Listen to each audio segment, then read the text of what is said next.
పక్షంలో ఒప్పందం. భారత్ తరపున కేంద్ర మంత్రి కేవీ సింగ్ ప్రాతినిధ్యం అంట. రక్తశుద్ధికి వెళితే కొత్త రోగాలు, డెత్ బెడ్స్గా డయాలసిస్ కేంద్రాలట. గత నెలలో మనుగూరులో ఓ రోగికి హెచ్ఐవి అట. హార్ట్ ఇన్ఫెక్షన్ చేయని రక్తశుద్ధి కేంద్రాలు, 3 నెలలకోసారి జరగని వైరల్ మార్క్ టెస్టులు అంట. కొన్ని చోట్ల 2 సార్లు డైలైజేలరా వాడకమట. షిఫ్టుల కోసం రోగుల నుంచి డబ్బులు వసూలు, పర్యవేక్షణ కొరవడినందునే ఈ పరిస్థితి వచ్చిందట. చూడెట్టింది కథ.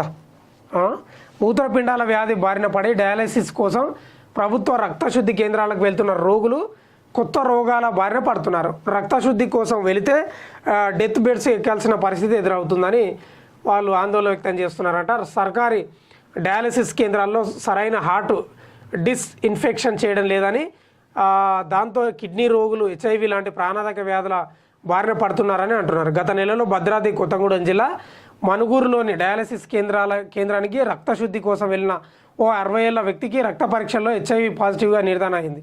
దాంతో బాధితుడు లబోదిబం అంటున్నాడు.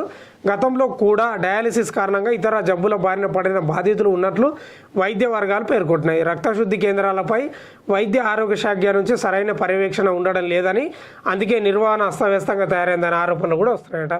ప్రభుత్వం ఎంత కేటాయించిందండి బడ్జెట్ వైద్యానికి? 4%. ఎవరికి సరిపోతుంది?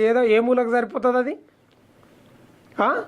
మళ్ళా డయాలసిస్ చేసుకునే రోగులతోటి డబ్బులు వసూలు చేస్తున్నారంట వైద్య సిబ్బంది. ఎక్కడ పోతుంది ఏం కదా? నాకు ఒకటి ఏమనిపిస్తుంది తెలుసా? సరే, మనం ఎంత మంచిగా రోగాలు వచ్చేది ఉంటే వస్తుంటాయి కొన్ని, కానీ ఆరోగ్యమే మహాభాగ్యం. ఎవడు కాపాడలేడు. ప్రైవేట్ హాస్పిటల్లో కొద్దిగా దోసుకుంటారు, గవర్నమెంట్లోనే ఎలుకలు, పందికొక్కులు, ఇక వాళ్ళే డబ్బులు దోసుకోవడం ఉల్టా. ఏం చేస్తాం? ఆ 4% బడ్జెట్ కేటాయిస్తే ఏ మూలకు సరిపోతుంది? ఏం ఆడ సౌకర్యాలు చక్కగా ఉంటాయి? రక్తశుద్ధి కేంద్రాలు ఏడున్నాయి? పరీక్ష కిట్లు ఏడున్నాయి? బాగాలేదు పరిస్థితి. చౌక కాదు, నాణ్యమైన వైద్యం కావాలి, అవసరమైతే అదనంగా చెల్లిస్తాం.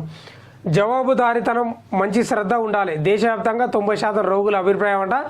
నాణ్యత ధృవీకరణ పొందిన ఆసుపత్రులు 10% లోపే, ల్యాబ్ అయితే 2% లోపే. తొలి దశలో రోగాల గుర్తింపులో వెనుకడిగే ఫక్కీ ఈవై పార్థెనర్ నివేదికలో వెళ్ళాడట.